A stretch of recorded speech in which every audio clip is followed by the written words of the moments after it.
আপনারা আলী রিয়াজের খোয়ারে গেছেন কেন? আলী রিয়াজ কোথায় এখন? আলী রিয়াজ এখন কোথায়? হাজার হাজার কোটি কোটি টাকার সে চা নাস্তা খায়া সে তো নাই, বাংলাদেশে আছে না, সে আমেরিকা চলে গেছে।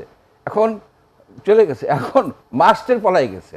ছাত্রদের উপরে দায়িত্ব দিচ্ছে যে ছাত্ররা তোমরা মিলা এইটার সলিউশন করো। যে আজকে কারাবন্দী বিবেকবন্দী মঞ্জুরুল ইসলাম পান্নার জামিন হয়েছে। উনি অ্যাকচুয়ালি কারামুক্ত হয়েছেন কিনা জানি না, তবে জামিনের অর্ডার হয়েছে। এটা একটা সুসংবাদ।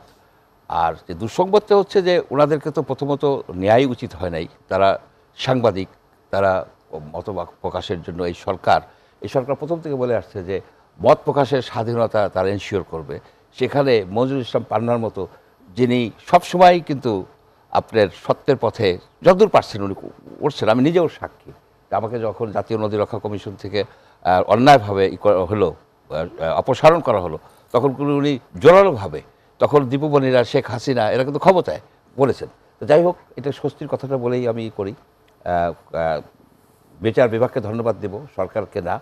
আর আরেকটা বিষয় হচ্ছে যে এই আবুল মোমিন সাহেব যেটা বলছেন, আরেকটা শব্দ আমি বাংলা অ্যাড করি, হাঙ্কি পাঙ্কি, যে অর্থে মোটামুটি ইউজ হয়, ভোজবাজি অর্থাৎ ফাঁকি দেয়া। ভোজবাজি হচ্ছে যে প্রতারণা, এটা অসৎ, এটা কিন্তু ভালো কোনো কাজ না, গোপন অর্থ, গোপনভাবে কিছু করা। তাই হাঙ্কি পাঙ্কি কথা বলার আগে উনি বলছে ঘি আমাদের চাই। এই কথাটা আবার ঘি আমাদের লাগবেই। এখন ঘি তাদের লাগবে কেন? ঘি তাদের পাইতেই হবে কেন? এবং সেটা সে বাঁকা আঙ্গুল দিয়ে তুলবে। এখন বাঁকা আঙ্গুল দিয়ে তোলা মানে কি? জামাতের রাজনীতি তো কঠিন রাজনীতি। তারা যখন বাঁকা আঙ্গুল দিয়ে করে তখন আমাদের রগের করতে হয়, হেফাজত করতে হয়।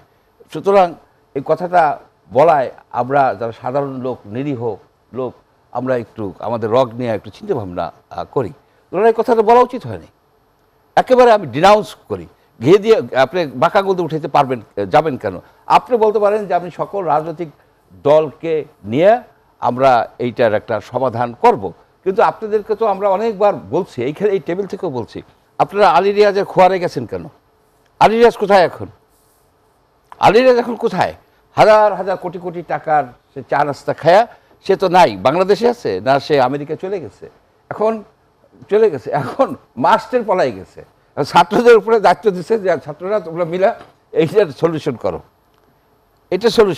যেটা 7 মাসের ঐক্যমত্য কমিশনের বৈঠকে সমাধান হয়নি, 7 দিনে হবে কিভাবে সম্ভব? আচ্ছা, রেফারি কে?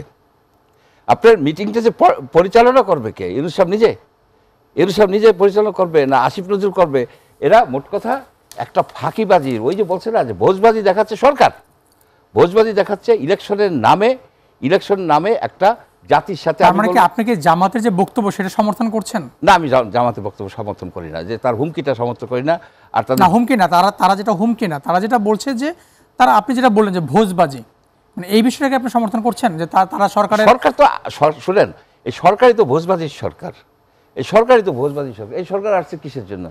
প্রথমত একটা ইলেকশন করার জন্য আসছে। সে যাচ্ছে কোথায়?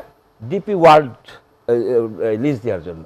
সে যাচ্ছে কোথায়? প্লেন কিনবে 25টা না 30টা, সে যাচ্ছে ওই সব জায়গায়। সুতরাং এই সরকারের অসৎ উদ্দেশ্যের সরকার এটা। আমরা প্রথম দিকে এই সরকারকে সাপোর্ট করছি, কিন্তু আমি দেখি কি তখন দেখতেছি যে এর অ্যাডভাইজাররা চুরিচামারি করে। এই কারণে বলতেছি যারা মন্ত্রীর পোস্টে থাকে তারা কিন্তু দেখেন ওই যে হাত কারা পরে ঘুরতেছে, অর্থাৎ ওই পোস্টে যারা থাকে তারা সবাই চোর হয়। এরশাদের আমলের, বিএনপির আমলের, এই যে শেখ হাসিনার আমলের সবাই কিন্তু পরে দেখা গেছে সব মন্ত্রী 2-1জন থাকেই, তো এক্সেপশন। তো এরা কিন্তু তাদের সম্পদের হিসাব দেয় না, ইউনূস সাহেব সম্পদের হিসাব দেয় নাই। সুতরাং এই সরকার ভোজবাজির সরকার।